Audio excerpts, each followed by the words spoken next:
napakatagal. At again, mamaya po wala po tayong gawain. But it doesn't mean ay matatapos na po ang paglilingkod po natin sa Panginoon. Amen. So there's a lot of things to do for us to give the proper glory and the proper praise to God. In fact, ngayong umagang ito, we should have a practice, ika nga, to ask ourselves, tanongin natin yung sarili natin, Lord, napapasaya ba kita? Amen. And if you're going to ask that, syempre, it will move you into a decision. Okay? Ibig sabihin, may gagawin ka para gawin mo na mapasaya mo siya. So that is why when we are hearing, or rather when we are listening to the special number, diba? When we are, alam mo yan, memorizing God's Word, o di naman kaya, when we are listening to the message, make sure na ginagawa niyo yan properly. Why? Because that is how we make God smile. Sa ganyang paraan, mapapangiti natin ang Diyos. Again, when we talk about worship service, it's not about you. Hindi tanong dyan kung nasiyahan ka ba sa worship service. Laging tanong, napasaya mo ba si Lord? Amen? Pasayin natin si Lord, okay lang? Mag-aaral tayo ng salita ng Panginoon. Let's open our Bible in Joshua. Okay, Joshua chapter 24. Joshua chapter 24, reading from verse 14 hanggang verse 15. Wow, ang laki ah. Parang guhit lang. Ayan, yan pa, ayan. Joshua chapter 24, verse 14 at verse 15. Alright? Once again, Joshua chapter 24, verse 14 at verse 15.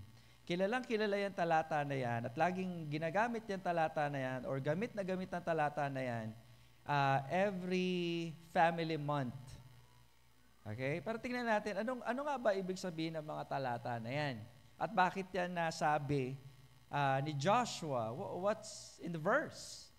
Okay? At ganito po ang ating matutungay. Babasahin ko na lamang po, pakisundan nyo na lamang po ng inyong paningin at ng inyong pandinig. At ganito po ang ating matutunghayan.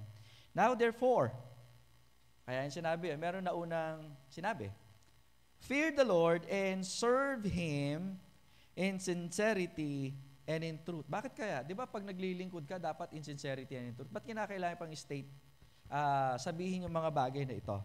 And put away the gods which your fathers served on the other side of the flood, and in Egypt. So, dalawa ito. Okay?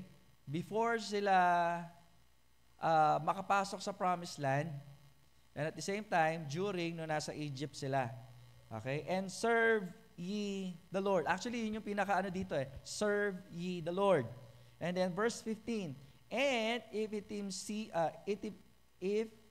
it seem evil unto you to serve the Lord, choose you this day whom ye will serve, whether the gods which your fathers served that were on the other side of the flood, or the gods of the Amorites in whose land ye dwell. But as for me and my house, we will serve the Lord. Again, but as for me and my house, we will serve the Lord. Tayo po manalangin. Muli, Ama, kami po nagpapasalamat ngayong umagang ito. Panginoon, salamat po sa pagkakataon na makapaglingkod po kami sa inyo. Dalangin ko po, Ama, na magawa po namin ng tama yung goal ng aming po mga puso. And we believe, Father, ito rin po yung nais ninyo sa bawat isa, na mapaglingkuran po namin kayo ng buong puso, ng buong kagalakan, ng buong lakas, ng lahat ng meron po kami, sapagkat ang lahat ng meron kami ay galing sa iyo. And it's only fitting, Lord, na talagang ibalik po namin ito sa inyo lahat. Salamat po, Ama. Hiningi po na minsan pa pangalan mo maitaas. Na ang banal na Espiritu malayang kumilos sa aming kalagitnaan. In the name of Jesus we pray. Amen and amen. Maaari po tayong maupo.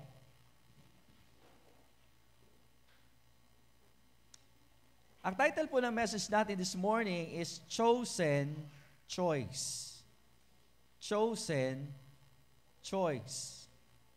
Or pwede nating chosen to choose. Okay? It seems like redundant, and at the same time, the statement, it doesn't make sense. Pero kung titignan po natin, mabuti, yung talata na yan, or rather yung statement na yan, we are chosen to choose. We should have, therefore, alam mo yun, the ability, because God has given us freedom. Tama po ba? Binigyan po tayo ng Diyos ng free will. Amen po ba yun? So pag sinabi po natin pagpipili, meron po tayong kakayanan na pumili, it's either ng tama or ng mali. Pero dito sa pagkakataong ito, mga kapatid, it's important thing to note, again, okay?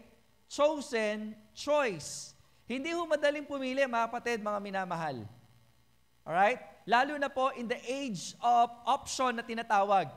Kasi there's a lot of things or influences na pwedeng, alam mo yan, makasagabal, or pwede rin naman makatulong sa mga bagay na pagpipilian po natin. Pero ngayong umaga pong ito, nais po natin tignan ang buhay po ni Joshua. Okay? Or rather, tignan natin yung pinaka-conclusion ng kanyang buhay in which it's important for us to take note, okay, kung paano po niya pinili na paglingkuran ng Panginoon ng may kasigasigan at ng may katapatan. Hindi lamang yan, pinili niya na paglingkuran ang Panginoon kasama ng kanyang pamilya. Kaya pala, hindi nakapagtataka that this verse is always a choice. Every time meron pong family month or family celebration, kahit saang lugar, basta merong kinalaman sa pagiging mananampalataya kay Kristo. Now, dito sa pagkakataong ito, mga kapatid, again, chosen, chosen choice. Medyo nalilito ako. Chosen choice. Kaya pati title, no? Ibig sabihin, pinili para mamili. Okay? Now, dito sa pagkakataong ito, mga kapatid, ano po yung dapat po nating makita? Now, we must understand, brothers in Christ, na from verse 2 hanggang verse 13 ng Joshua, chapter 24, dito na inilatag ni Joshua yung sinabi ng Panginoon sa bansang Israel. Okay? So in short, na nasa huli ang parte na ng buhay ni Joshua ang kanyang paglilingkod sa Panginoon. And now, he is encouraging the Israelites na maging faithful sa Panginoon. So ngayon, pinaalala niya to encourage people, you have to remind them of the Word of God. Amen ba yan? Kung gusto niyo mag-encourage, even in preaching, walang pastor na nakapag-encourage sa mananampalataya na wala ang salita ng Panginoon.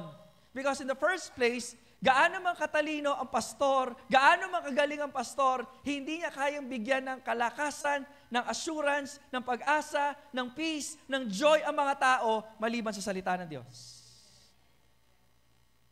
So the Word of God is very important to anyone, to everyone rather, na talagang sinasabi niya na nagtitiwala sa Panginoon. Ginawa ni Joshua, mga kapatid, mga minamahal. And in the conclusion ng kanyang buhay, kasi magtatapos na eh. Okay?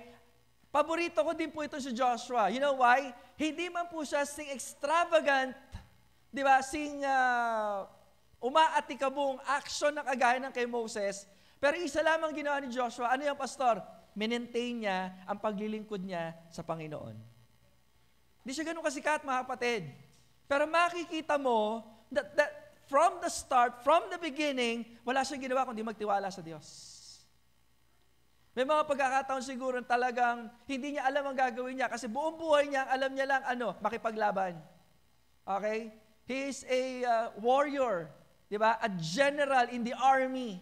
And then all of a sudden, God had promoted him, di ba? In exchange, di ba? Sa tawag dito, kapalit ni Moses sa pamamahala or sa pamumuno ng bansang Israel. In fact, hindi madaling task ito.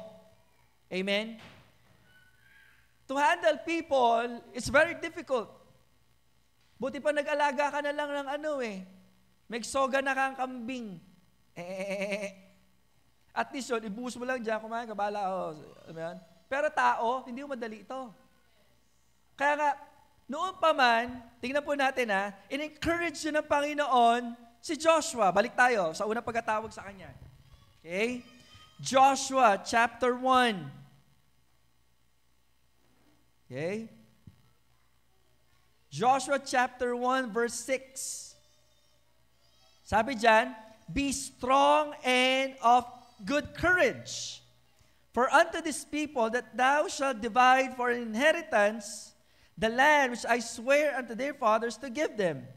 Tapos inulit-ulit sa 7, only be strong and very courageous, that thou mayest observe, ano sabi dyan? To do, according to all the law which Moses my servant commanded thee, turn not from it to the right hand or to the left, that thou mayest prosper whithersoever thou goest. So in short, pinalakas ng Panginoon itong si Joshua kasi ang laki ng task na gagawin niya. Maraming pagkakataon sa ating buhay na ang lalaki ng mga bagay na ating pong kinakaharap.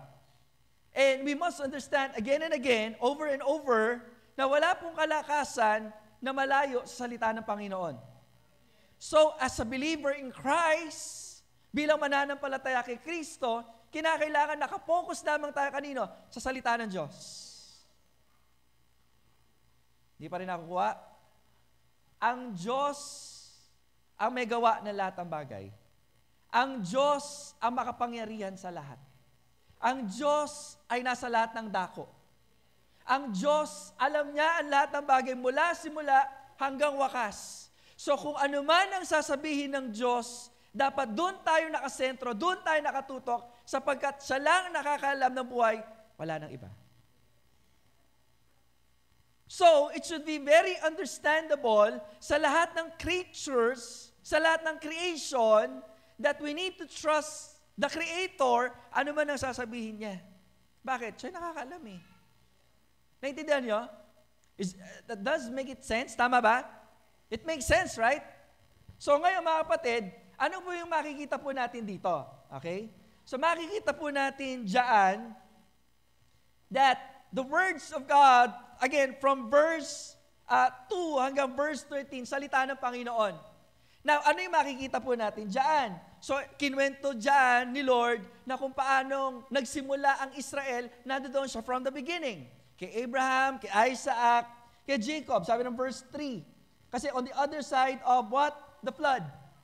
So, meaning to say, ang naghahati, okay, sa kanila, dalawa yan eh. Jordan River and anong dagat kung saan hinati uli? Red Sea. Okay? So that is the waters in which pinakita ng Panginoon, hindi lamang yung pangako niya na siya tagatupad, kundi yung presensya niya na lagi nilang kasama.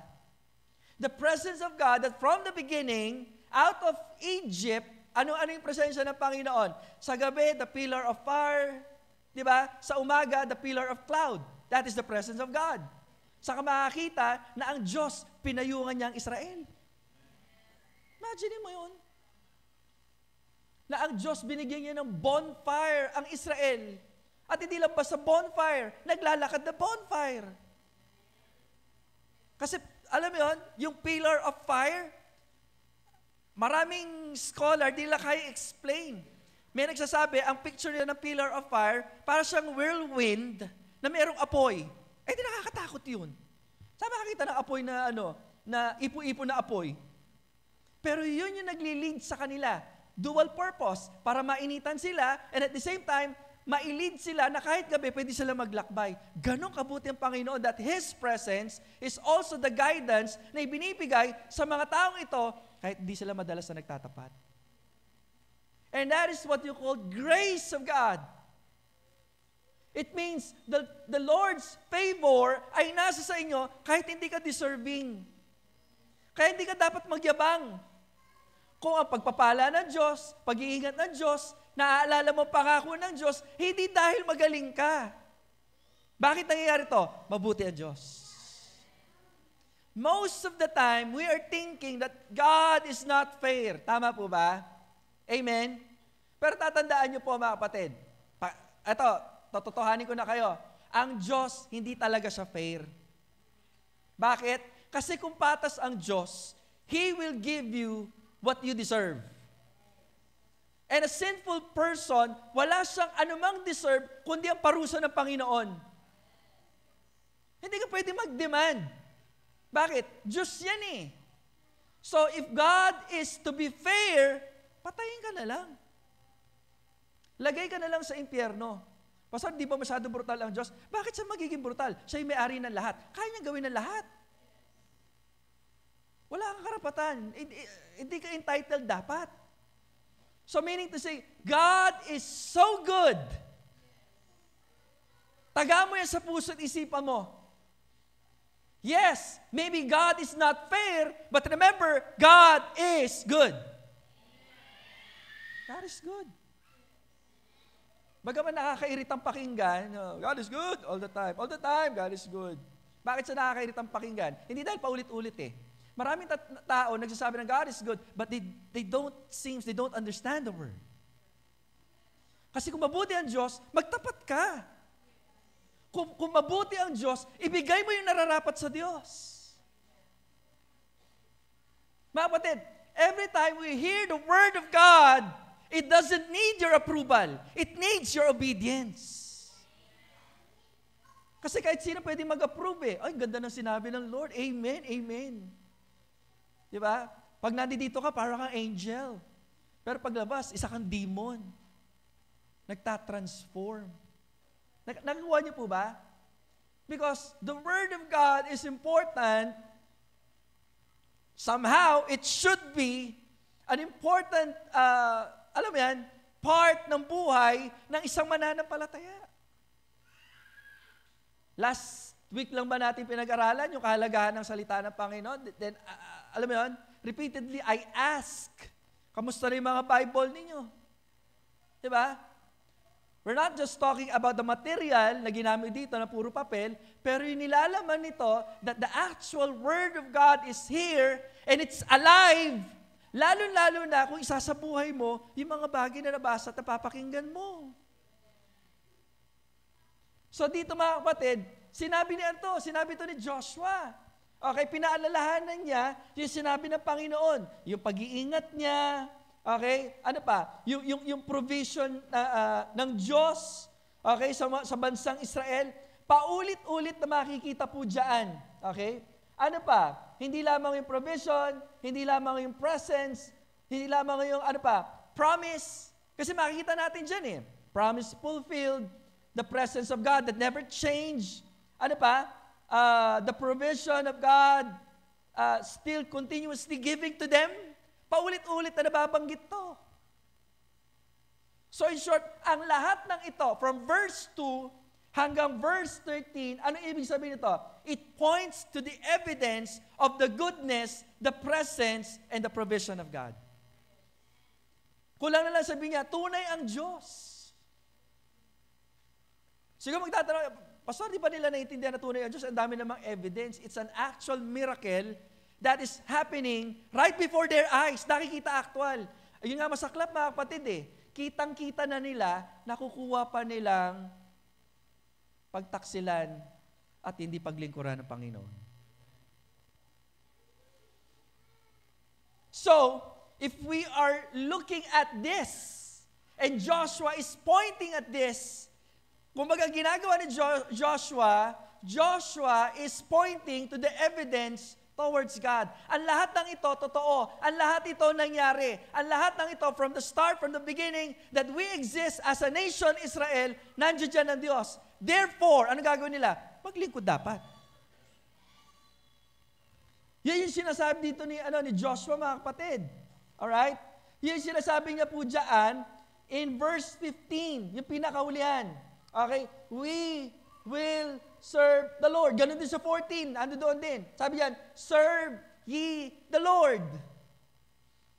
So kung ginagawa ito ng Panginoon, ibig sabihin, merong gustong pagawa ang Panginoon eh. Anong gusto yung pagawa? Maging konektado sila sa Diyos. And serving God is showing, pagpapakita ng yung ating pagmamahal, yung service natin sa Panginoon, pagpapakita po yan ng katapatan natin sa Panginoon. Amen po ba?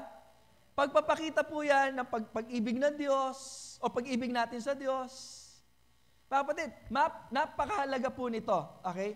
Napakahalaga na tignan ang mga bagay na ito.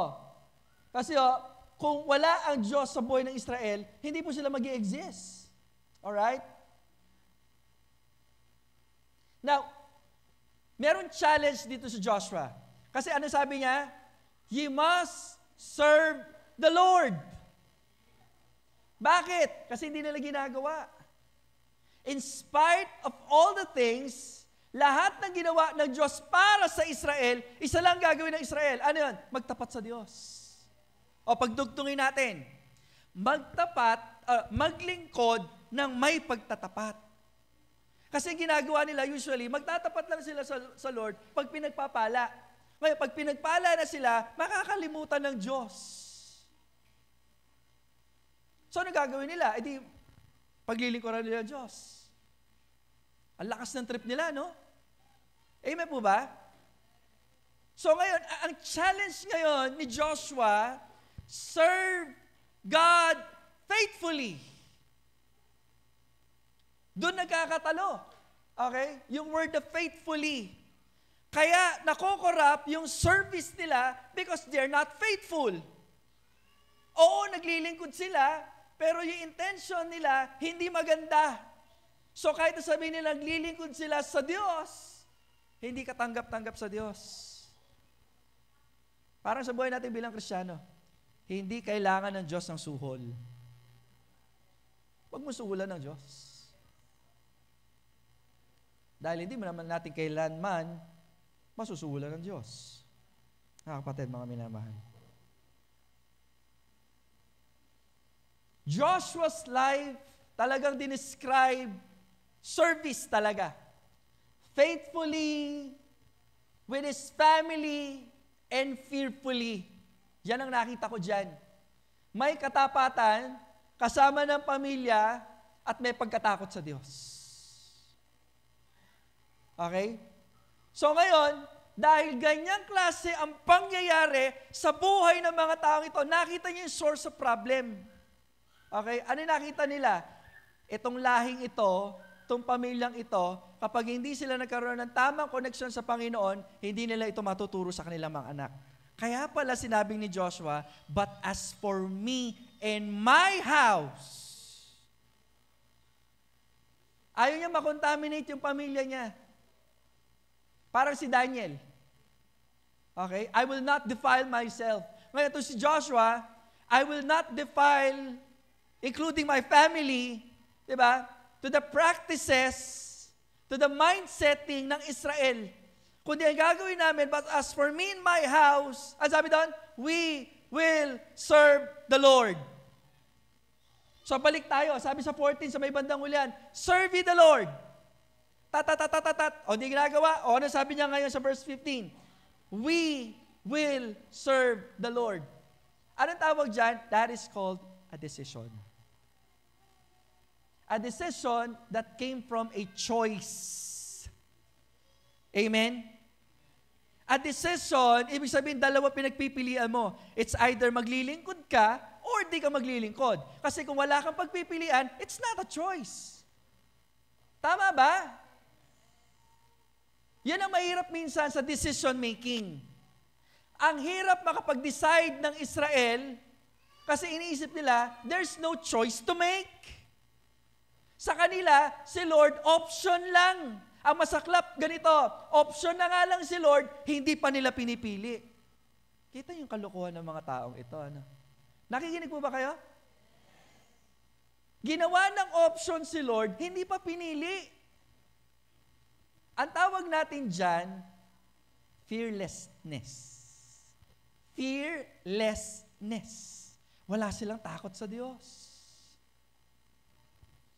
So ngayon, pansinin nyo, doon tayo sa una ng verse 15. Sabi dyan ganito, now, if it seem evil unto you, tingnan nyo mabuti, please, dito tingnan, oy. Sabi if it seem evil to you to serve the Lord, napansin yung statement, kung sa palagay ninyo, masama ang maglingkod sa yun yung statement eh. Kasi para sa kanila, hindi nila pinipili ang Diyos. Sa kanila parang it's an evil thing to choose God. Nagigets mo yung statement? Ayun o, kung sa palagay ninyo, masama ang paglingkod, bakit tumantong sa ganong pananalita itong si Joshua? Dahil nakita niya sa Israel. Ginawa na sila na mabuti, masama pa rin yung binalik. Na dapat na nagtatapat sila. So ngayon, sabi ni Joshua, masama ba maglingkod sa Diyos? In short, kakanyang kayo.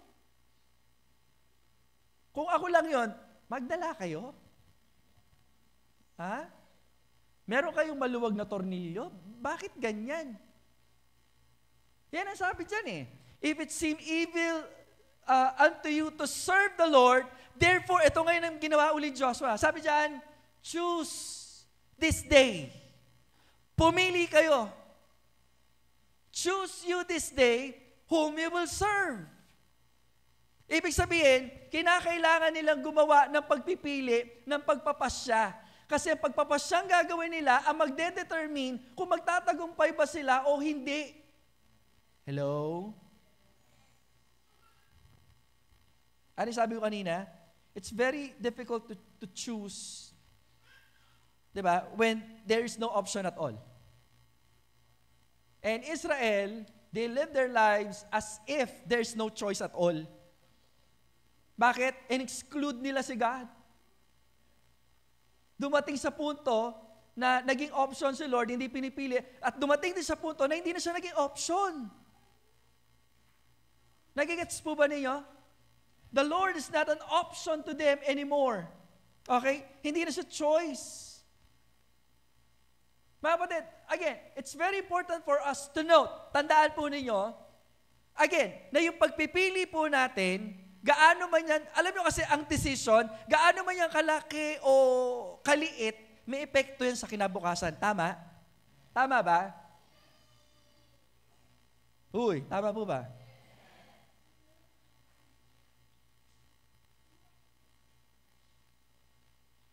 Konting sugar lang naman.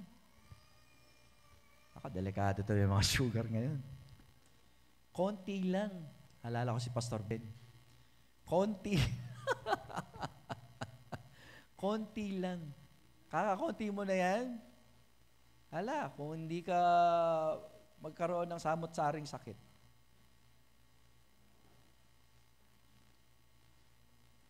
Konting tulog lang. Hanggang lumipas ang maraming taon sa kakakonti mo na wala ka na-accomplish.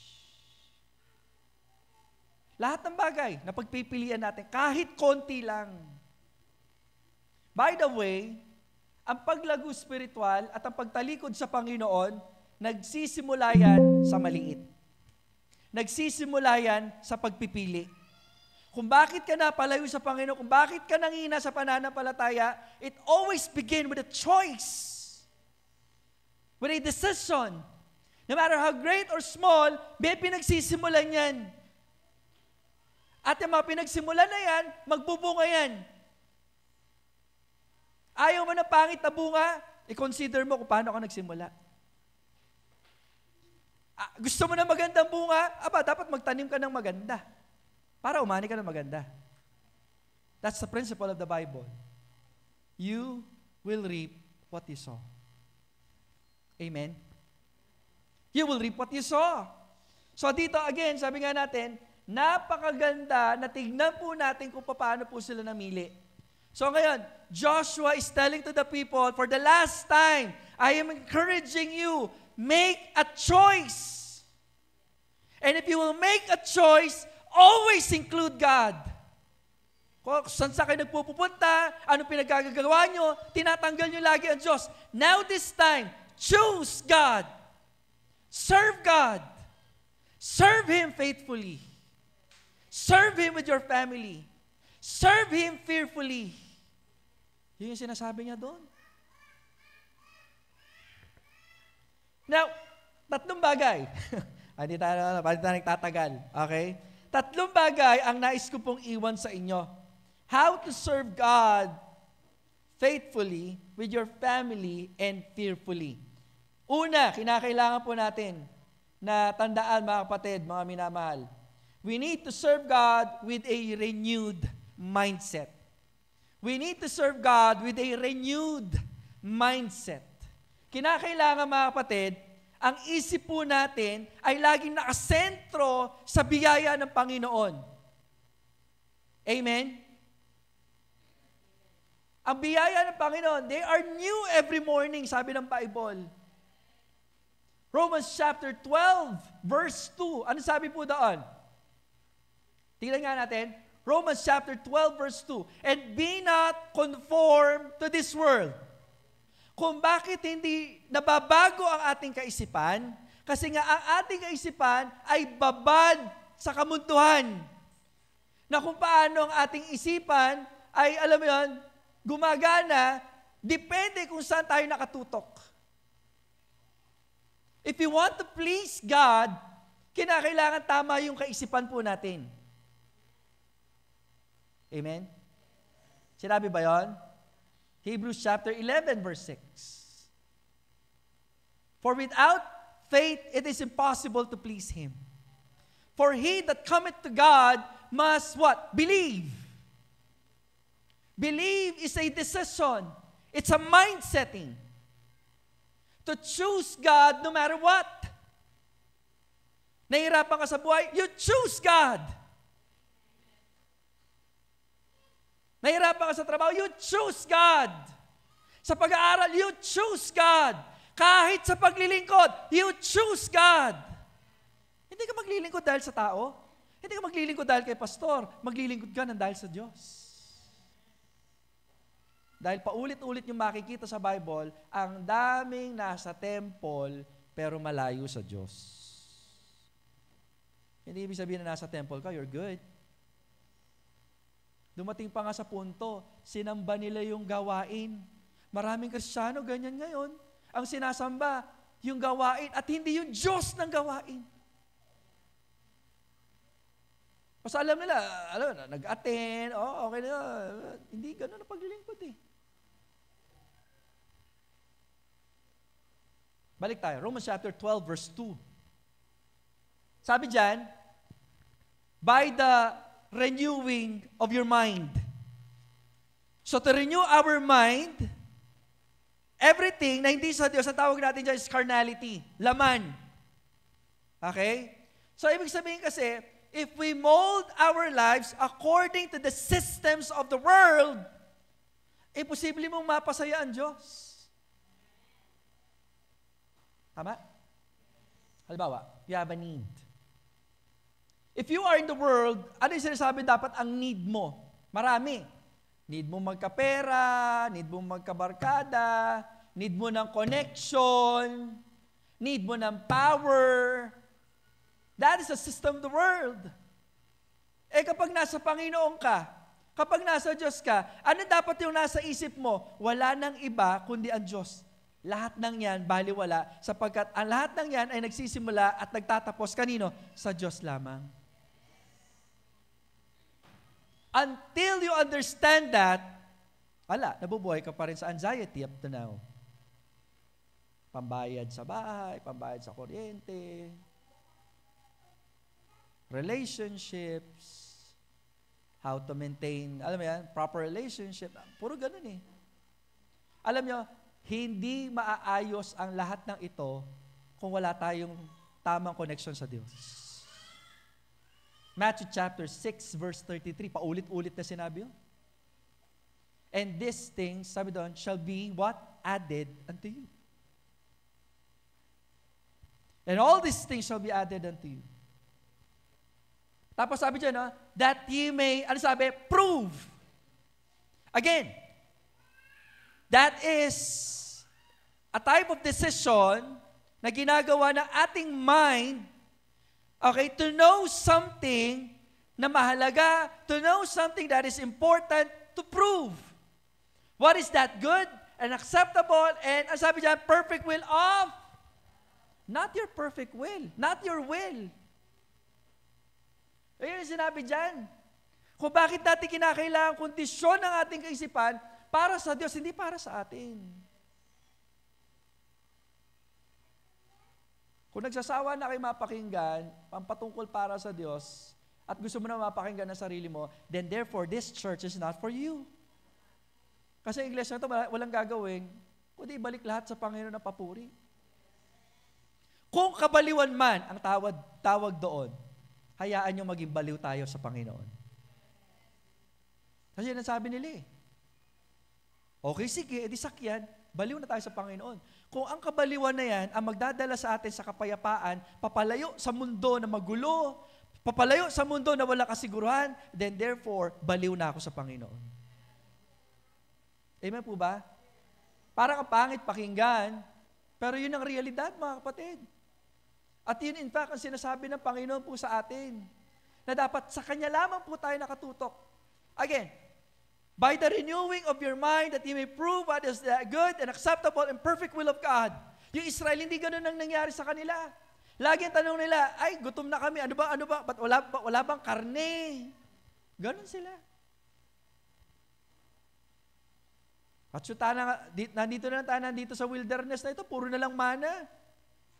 Gusto namin kumain ng bawang, ng sibuyas. Yung mga mababahong na to. Hindi marunong makontento. Ang taong hindi marunong makontento, syempre yung mga taong hindi marunong magpasalamat.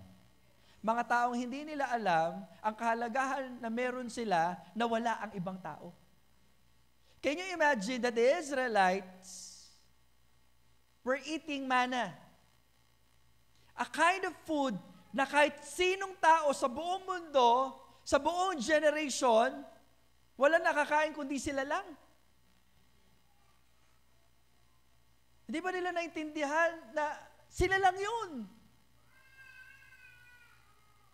Pero mas pinili nila ang magreklamo. Mga walang kwentang tao no? But we're not here to judge them. We are here to judge ourselves. Baka naman mamaya tayo, binigyan tayo ng maraming bagay pa pero hindi tayo marunong pasalamat. Amen. Pero binigyan ka ng 2 paa. Di ba, pinanganak, isa lang yung paa or naputulan ng paa. But still, here you are. Meron kang 2 paa. So ano gagawin natin? Paggamit mo yun sa Lord. Binigyan kayo ng isip. Binigyan kayo ng mata. Hindi para tignan ang kamalian ng ibang tao. Binigyan kayo ng mata para makita ang kabutihan ng Diyos. Para sa ganun, ma-declare ng ating bibig ang kabutihan ng Diyos. Sa ganun, ang ibang tao, makita din nila kalultihan ng Panginoon and they will choose for themselves because of the free will that God has given them, di ba, to choose God. Kinakailangan, lagi pinipili natin ang Panginoon. Again, if we want to serve God faithfully and fearfully, we need to renew our mind. Okay? Pangalawa, we need to have a righteous motive. We need to have a right motive, sabihin na natin. Okay? Malinis, righteous, right, tama, okay, na motibo. Now, you must understand, again, kapag naglilingkod tayo sa Panginoon, alam ng Diyos yung puso natin. And we need to have a right motive. Ang paglilingkod sa Diyos, hindi parang business. Kasi kung naglilingkod ka sa Panginoon na nag-expect ka ng kapalit, that's not worship, it's business. May kapalit eh. Tama? Ang tao nagmamahal, hindi nag-expect ng anything in return. That kind of service, with a pure heart, binibigay mo ng kusang loob. Buo, maayos, kumpleto, malinis. Yan yung hinahanap ng Panginoon. In fact, hindi ka naman magbibigay dahil nauna kang hindi eh. Ang Diyos lagi nauna magbigay. Remember, we cannot outgive God. Kaya nga una-una pa lang, sabi ni Joshua, ito yung ginawa ng Panginoon, inisa-isa niya. Why? Because God gave first. Why? Because God is omniscient. Matalino ang Diyos eh. Alam niya, hindi ka magbibigay kung hindi siya yung mauuna. Mautak kaya ang tao. Nakikinig mo ba kayo? Nakikinig kayo? Nature na ng tao yon. So alam ng Diyos. Kaya even in the Bible, Ang unang nagbigay, ang Diyos. Hindi dahil, alam mo yun, pauta ka na labanan. Hindi. Kung bakit naman unang nagbigay ang Diyos, character niya kasi mapagbigay. Grabe, no? So, kinakailangan natin siyang paglingkuran ng may katapatan. At sana, makita din ito kung kayo man ay magulang or magiging magulang someday. Makita una sa buhay ninyo na meron kayong tamang motibo sa paglilingkod sa Diyos. And I love how Joshua puts it. Kasi sabi dyan, no? But as for me and my house, ang sabi dyan, we will serve the Lord. Bakit siya nag-come up sa ganitong desisyon? Nakita niya ang kabutihan ng Diyos. He is the only person na nag-i-exist before the flood. Tama ba? Nagigets? Before the flood, ibig sabihin, kasi ang nangyari po dyan, lahat na nagreklamo sa Panginoon, ang sabi pa na, okay, wala papasok sa promised land except kay Joshua at kay Caleb. Siya na lang nag-i-exist na lahi during that time. Pero kahit na gano'n nangyari, from that time hanggang sa panahon nito, napatunayan niya kung gaano kabuti ang Diyos. Ano yung conclusion niya? Dapat paglingkuran na may katapatan ng Panginoon. Dapat paglingkuran na may pagkatakot ang Panginoon. Bakit? Banal siya eh. Hello? Bakit ka may reverential fear? Because God is holy. Your basis of your fearfulness to serve God is in accordance sa karakter ng Panginoon. Ano yun? Banal ang Diyos. Kaya hindi pwedeng may sideline ho kayo bilang isang mananampalataya. May pinapakita ka maganda, pero may sideline ka, may iba ka pinapakita pag wala ka pag hindi mo nakaharap ang mga members, pag hindi mo nakaharap sina pastor. Hindi dapat gano'n. Hello? Kaya nag-come up siya in a conclusion na ang Diyos na ito dapat paglingkuran. At hindi lamang yon. Nag-come up siya na hindi lang ako, ang control ko, na hawak ko ay ang pamilya ko, kaya isasama ko magtatapat ang paglilingkod. Kaya isasama ko pamilya ko na may pagtatapat sa paglilingkod sa Panginoon. Alam niya yung metalino eh. Kapag malapit ka kasi sa Panginoon, metalino. At hindi pwede na hindi mo isama ang pamilya mo. At hindi mo pwedeng dahilan na, alam mo yun, may mga kanya-kanyang desisyon. I know there is. But if you have the power to influence them, gamitin mo yan para mas mapalapit sa Panginoon. Gamitin dapat. Kung ako may anak, at ang anak ko tatawid sa kalsada, at itong anak ko, hindi yun naiintindihan, na kapag tumawid siya ng kalsada, may paparating na mabilis na truck. Kahit na ayaw niya, kahit pagalitan niya ako, susunggaban ko siya. Bakit? Ayaw ko siya mapahamak. Ganon din sa paglilingkod natin sa Panginoon, mga kapatid, kung kayo magulang, kung nakikita mo ang daan na tinatahak na yung mga anak ay kakapahamak nila, be a responsible parent. You have to save them. Maybe the Lord is talking to you. Alam mo yan? Just like Joshua, meron siyang choice eh. As for me and my house, we will serve the Lord. Maganda lang yung pagkakasabi. Paano yung in-application nito? Gagawin niya ang lahat para maisama niya sa paglilingkod ang kanyang pamilya papalapit sa Diyos. Kanina, habang nag-o-offering kayo, tuwa-tuwa ako sa yung dalawa kong anak. Actually, lahat naman kayo. Nag-o-offer sila, natutuwa. Tumatalon-talon sila, nakita niyo kanina. Alala ko tuloy nung bata ako, dinadala ako ni Tita Rose. And iba nga lang yung setup dati. Ako, binigyan na ako ng pera noon na pang-offering. Dahil hindi ko pa naiintindihan, akala ko yung pera sa akin. Cut theology pa ako nun. So, bibigyan niya ako pera. Uy, yung pera ako. Tapos, tuturo niya yung offering. Ay, sabi ko, ba't ganun? Pali lalapit. Naalala ko lang bigla. Sarap pala sa pakiramdam ng ganun. Bakit? Naituro eh. Eh, kapag nakikita mo yan, sa sarili mo, sa sarili mga anak, it brings joy. Ngayon, ito yun eh. It doesn't only bring joy to the parent. Iniisip ko, Lord, sana natutuwa ka din. Na makita mo ang mga anak ko na naglilingkod sa'yo. Although, siguro, somehow, hindi ko sigurado. Hindi pa nila ganun naintindihan. Basta ang naintindihan lang nila, they are bringing money to the front. Somehow, alam mo, dahil sinabi ng magulang, na matutuwa ang Diyos. But in actuality, siguro, gusto nila makita na natutuwa din ang mga magulang But anyhow, syempre ituturo pa rin namin na kinakailangan nila maintindihan na kung bakit nila yung ginagawa, not because of us. Again, we just point it to God. Tuturo lang namin ang Diyos. Mga magulang, wala kayong gagawin kundi tuturo nyo lang ang Diyos. There are times sa ayaw nila, but again, do your job, your duty. You need to have a choice that everything that you do, lahat ng ginagawa nyo, ituturo nyo lang ang Diyos. That's my principle. And even yung pagpapastor ko dito, ilang ginagawa ko, as you can notice, ituturo lang ang Diyos. Kasi wala naman ibang dapat papurihin, kundi siya lang eh. Akala nyo ba, na magaling lang ako mag-preach dito? Kung alam nyo lang ang habag at awa at iyak ko sa Panginoon, na Lord, sana turuan mo ako kung ano yung sasabihin ko. Yun lang ginagawa ko, mga kapatid. Salamat kung nakikita yung matalino ako, pero hindi ko pwede lokohin sarili ko. Dahil gusto ko lang lagi, Lord, sana makita lagi ikaw. And even in the ministry, hindi napapansin, ganun yung setup po natin. Kasi sa church na ito, wala dapat ibang maging sikat, kundi si Lord lang. Hindi si pastor. Hindi yung pamilya ni pastor. Hindi yung gawain na naisip ni pastor, kundi ang Diyos na pinaglilingkuran ng inyong pastor. Kaya pala ganun yung alam mo yan, desire ni Joshua. You can see that the righteous motive, the right motive that Joshua possesses.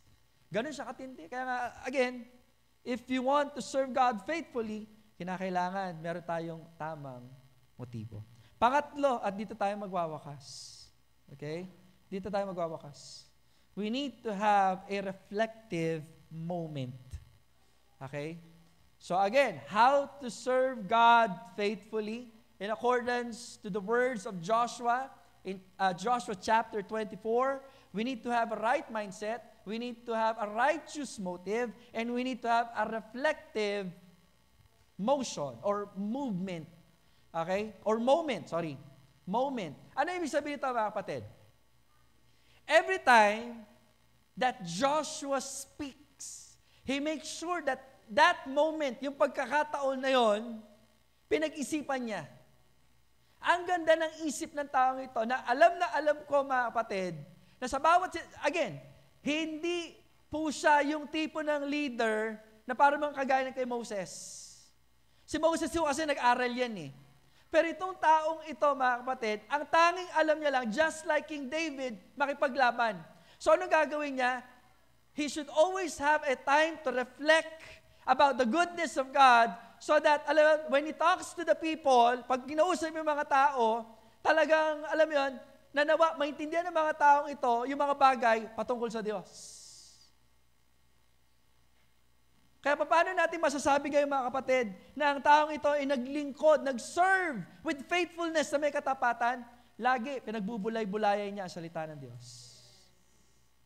Paano mo nasabi? Joshua chapter 1 verse 8. Kasi may reflective moment. Tingnan nga natin. Sabi daw, this book of the law, referring to the laws given, actually, hindi lang ito basta kautusan kasi. May implication kasi yan. Pag sinunod mo yan, magtatagumpay ka. Pag hindi mo sinunod, magkakaroon ka ng failures in life. Why? Because the only way for you to succeed is to follow God's guidance, God's command. That's how you should have a what? A victorious Christian life. A victorious godly life, ika nga. Dahil hindi pa sila Christian. Okay? So this book of the law shall not depart out of thy mouth. But thou, ano sabi dan? Shall what? Meditate. The word meditate is important. Kaya mamaya yung mga bookmark, pamimigay natin. Okay? Kasi nandiyan yan. Meditate therein, day and night. Ano ba meditate nila? Kabutihan ng Diyos. Kapag nagtatapat sila. Yung palo ng Diyos kapag sumusuway sila. Diba? Yung mga actions na kinakailangan nilang gawin in giving glory to God. Paano siya naglingkod ng may katapatan? With a reflective moment. Lagi nagme-meditate siya. Yan naman ang ayaw na ayaw ng kaaway. Ang gusto ng kaaway, magulo yung isip mo. Ang gusto ng kaaway, occupied lagi yung isip mo. Nakikinig mo ba kayo? Ayaw niya na nag-iisip mo patungkol sa Diyos. Gusto niya isipin mo yung bini. O di kaya yung bago ngayon, yung CEO na may scandal, yung nag-attend siya ng concert ng ano ba yan? O kita nyo, alam nyo? Wow! Ay, minsan ayaw magsalita no? Di ba? Gano'n. Actually, isa yan sa mga pinagpe-pray ko din po na I'm studying the effects of dopamine sa ating isip. Dopamine is, may tawag dyan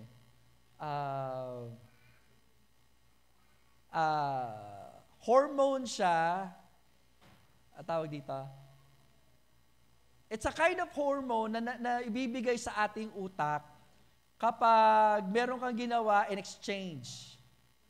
I forgot the exact word.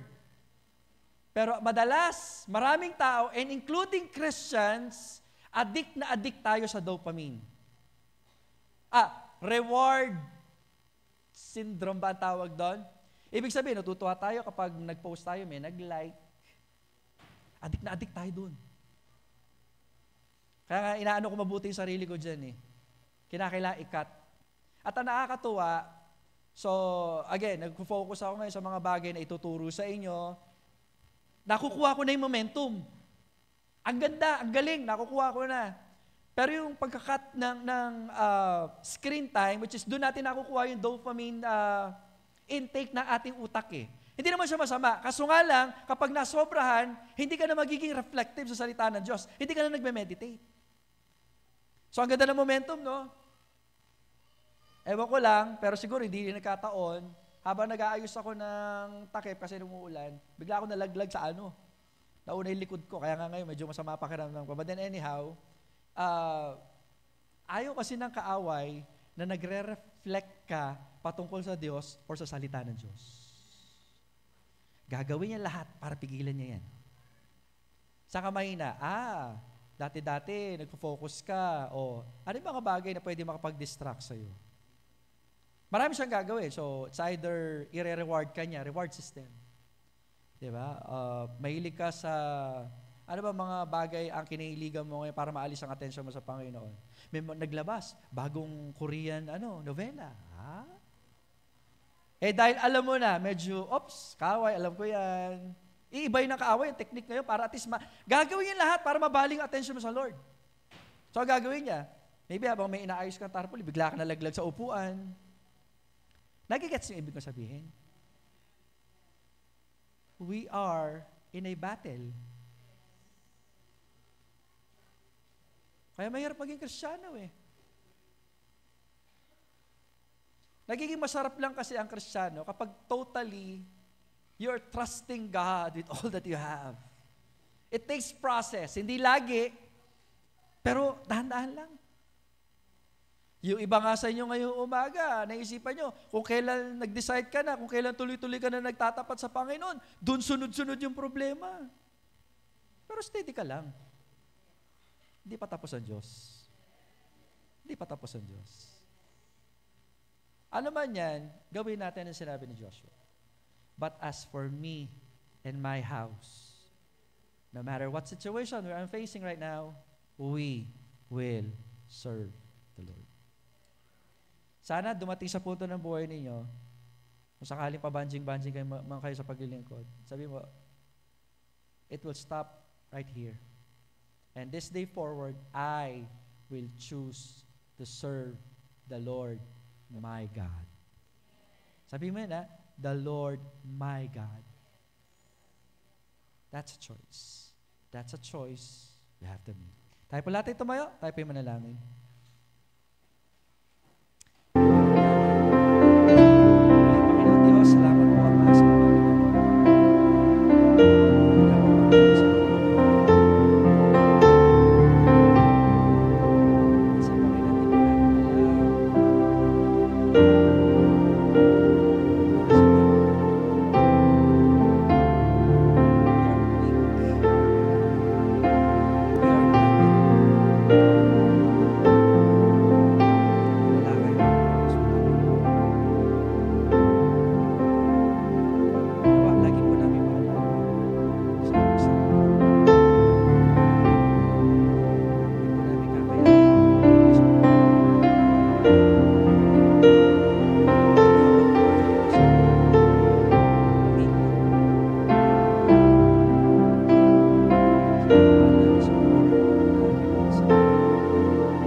Nakita nila kanilang kasalanan.